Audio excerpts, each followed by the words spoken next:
Hello and welcome back to my channel. I'm here with Bernard Socks in the study it's Monday evening. Socks is actually quite patient about being filmed this particular time, aren't you? I think he really wanted to be part of these videos, but he just pretended he wasn't. I've no idea what I'm here to talk about today. I was going to do some kind of shelf tour, but I don't know. What do you think, Socks? Let me see. Now, these shelves have changed their character in recent weeks, as it were, and have become a bit more, I was going to say organised, it's relative, isn't it? They are to do with series of things, and things have started to amass or coagulate. My lemony snickets are here all together, and today in a charity shop in Heald Green, where I was buying shorts and shirts, I did find the first in a new series by Lemony Snicket from more recent years, which I haven't read. I haven't read to the end yet of a series of unfortunate events. I got about halfway, and then last year Jeremy bought me the whole set in this beautiful boxed set, and I got the last few. And here's my nice copy of Little House, the Little House books. I do have, whoops, things are falling. I do have a lovely set of the Poppins, of course, which I've had for a long time. Are these in order? I really like them, this original set. They're not in order. Maybe they are. Little House in the Big Woods. Little House on the Prairie.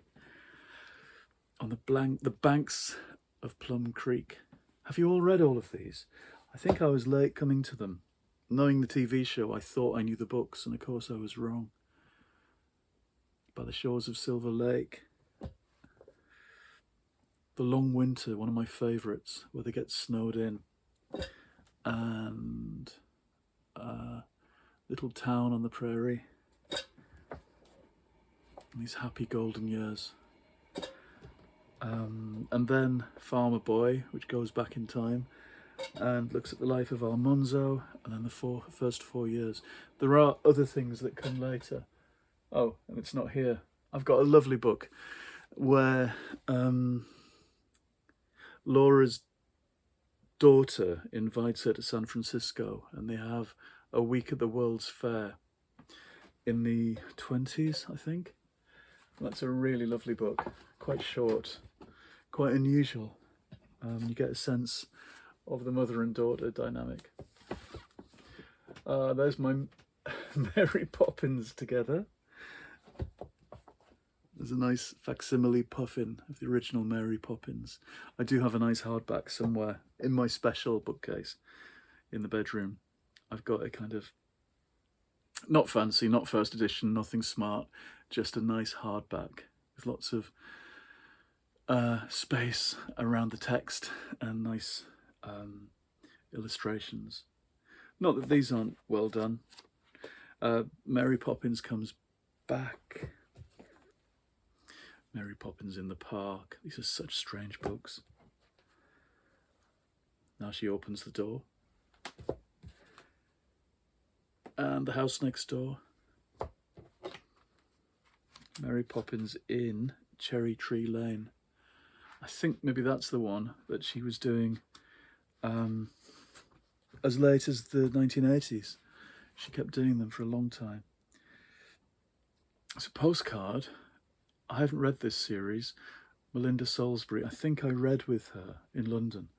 There was a whole bunch of kind of fantasy writers in Waterstones, Piccadilly, a few years ago. It wasn't a very good do, really. It was quite busy, quite full. Yeah, I remember it being quite noisy and not a great books do, really. I haven't read her books. What else is together?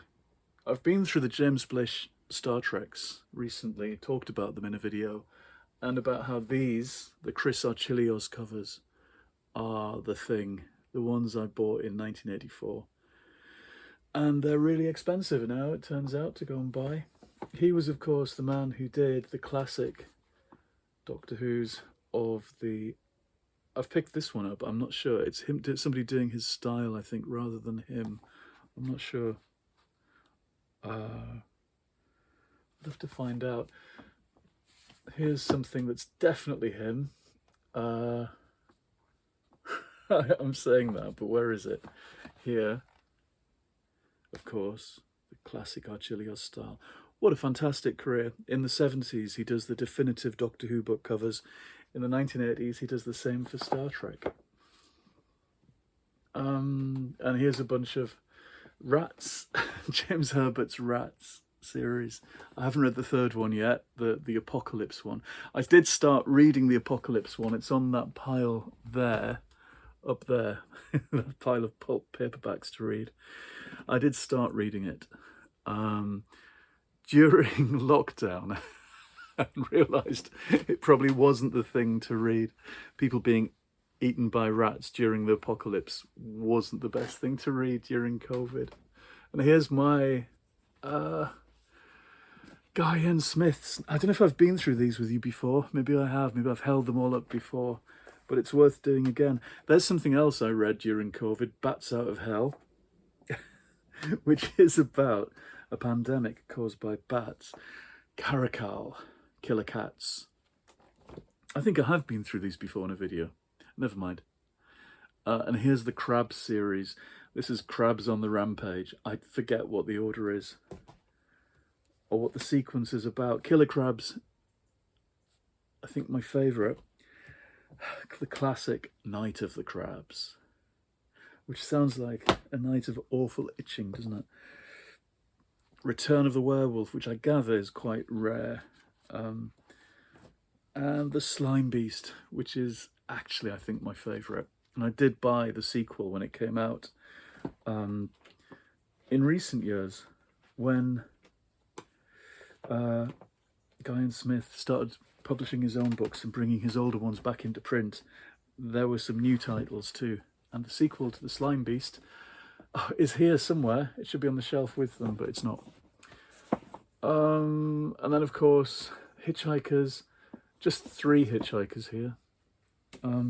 I think it's the law of diminishing returns for me with Hitchhikers. These are the ones I read when I was a kid, and these were the important ones. The original Hitchhikers, Guide to the Galaxy, The Restaurant at the End of the Universe. These covers are everything. I don't know why they couldn't have kept them. And Life, the Universe, and Everything. Oops. I should have a reread. I remember Jeremy reading all 5 of them on holiday once in Paris. It's hard to get him to read. He went off reading at some point. But we had a holiday in Paris and it rained, and we sat in cafes and restaurants and bars the whole time.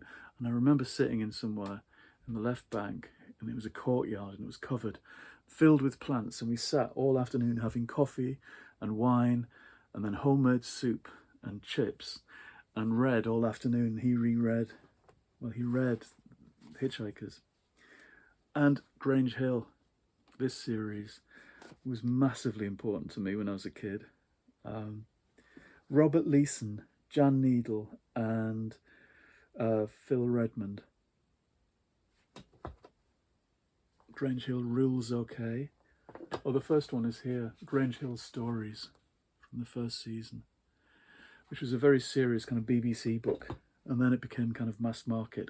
Grange Hill for Sale. Oops. Great Days at Grange Hill. I think that's the one. Or is it the next one where they go on an Outward Bounds? Grange Hill Goes Wild. It's an Outward Bounds course, I think. And Tucker and Co. I love those books. And they're the kind of books you would get through book club at school. And they couldn't complain because you were reading, but they were full of rebelliousness. It seemed... Oh, it's hard doing this one-handed, putting them on the shelf. Today I was digging out copies of my Belgariad. Now, I've talked about these before. These are the David Eddings books that I read one after the next in whenever it was, 84, 85, when they came out in this country. And I was obsessed with these, looking at the dates. It says, oh, it could be 84. The dates are a bit mixed up. Anyway, mixed up in my head more than anything else. I remember which house it was, and it was kind of the year of either the Five Doctors, or it was the year of Colin Baker's first Doctor Who stories and the Box of Delights. That was 83, 84, the years we lived in that house. Anyway, that was the first one, Pawn of Prophecy. I loved these books. They were a kind of soapy Lord of the Rings, with the boy brought up in a kind of medieval village, and he's looked after by his auntie, Aunt Poll, and there's this terrible old reprobate, this wizard, who comes to visit now and then, and that's Aunt Poll's father. And of course, they're special in the world. They're not just people who live in this small village. They are heroes from a different time. They're important people. They're a wizard and a witch, or an enchantress anyway, whose lives are lived on a bigger scale. They're kind of legendary characters. And the little boy is something else as well. He's got myth attached to him. He's got a voice of a prophecy that speaks in his head. And they set off on this journey and meet lots of wonderful characters who become a kind of fellowship around them.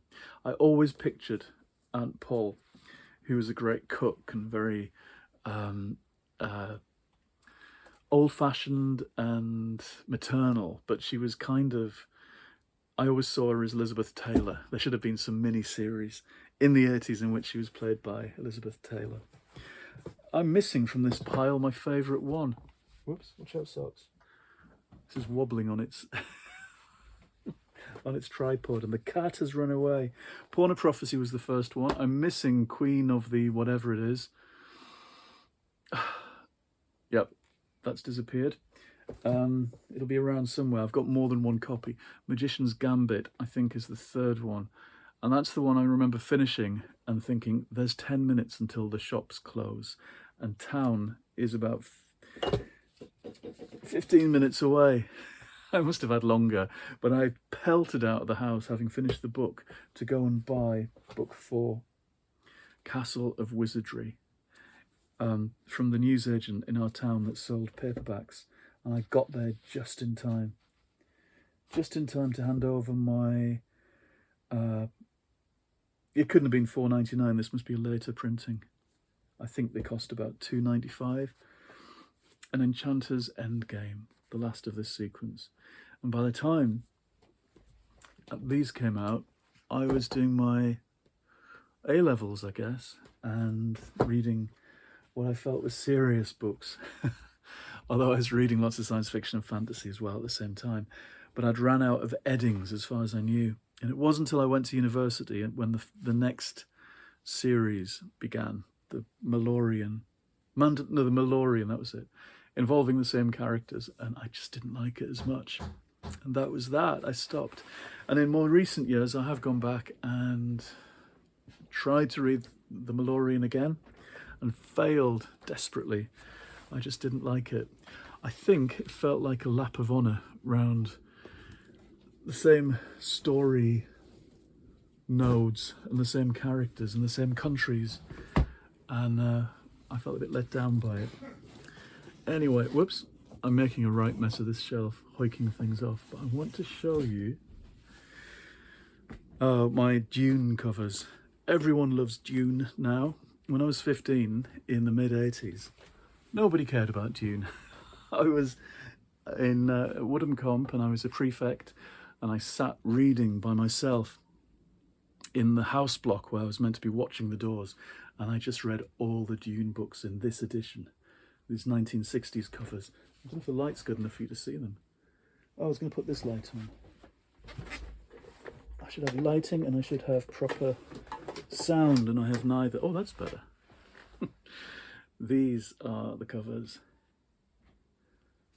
This is a new copy of this. My old one was absolutely filthy and falling to pieces. Dune Messiah, where it starts getting a bit weird. Children of Dune, where it's even weirder. And then, many years later, although I've had this copy for a long time, God, Emperor of Dune, and I never read this until, I think, again, during COVID. COVID had that odd effect, didn't it, of making us do things and read things and be things we didn't think we'd be. We started to look at books on the shelf and think, I've not read that. And with God Emperor of Dune, it wasn't worth it. It was quite a dull read, I think. The best thing to do is to go back to the original 3. But that's true of most series, isn't it? That actually, they rarely get better. It's just for the hardcore fans to stick with series for that long. Let me know what you think about that. Whether any series that you know gets better and better and is worth sticking with. Here's my copies of Narnia. This set, oh, this was proper 1980s Narnia. 1980s kids had these, and they were in this box set. This isn't my original set. I don't know when my original set has gone. There was a particular smell of book glue. It's still there on these, and these were published by Lion Books. And I just love the covers. Put them in the right order. Magician's Nephew. One of my favourites in the set. My all-time favourite, of course, is The Lion, the Witch and the Wardrobe. Horse and His Boy, which repays study, I think. I think it's a very interesting one. It's a sidestep. Prince Caspian, which I'd always dismissed as a bit dull. And it kind of is, but it was better last time I reread it. It's one I love. Voyage of the Dawn Treader, which we read at school when I was 9, so it's magic. Silverchair is kind of all right. I mean, obviously I'm saying that. It's within the world of them all being Narnia and fabulous. The Last Battle is the most peculiar one, and I'm still not sure about it, whether I like it, really.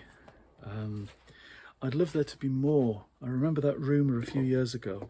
It wasn't a rumour, was it? It was that fella, a novelist, Francis Bufford, who's very successful and famous. And he, as a thing, probably during COVID actually, wrote another Narnia book, knowing he could not publish it, but he self-published a small edition to give to his friends. And I do know friends of mine who received a copy, right as who he knew, and I was so jealous. I'm hoping that they'll turn up at some point. I think it's called something like The Stone Table, and maybe one day I'll get to read it. I don't know though. Or equally that they will license him. The C.S. Lewis estate might one day license his sequel. I hope it's good anyway after all of this. The people who'd read it on Twitter and stuff seem to think it was good. I have made a bit of a mess of my organisation. Sorry. What else is up there? I've shown you all those before. The New Adventures of Doctor Who from the 1990s. Still a perplexing and dense and strange series, I think. But that's only fitting for Doctor Who. Over here, they're kind of random hardbacks and quite difficult to show you. I've organised them really tidily in recent weeks. I can't believe, not least so they wouldn't be a danger. In the past, I've sat here with towering stacks that looked as if and felt as if they were going to fall on me at any moment.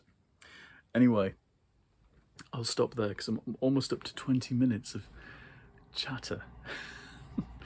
I'll talk again about some of the things on shelves. I feel like I haven't talked about bookshelves an awful lot recently.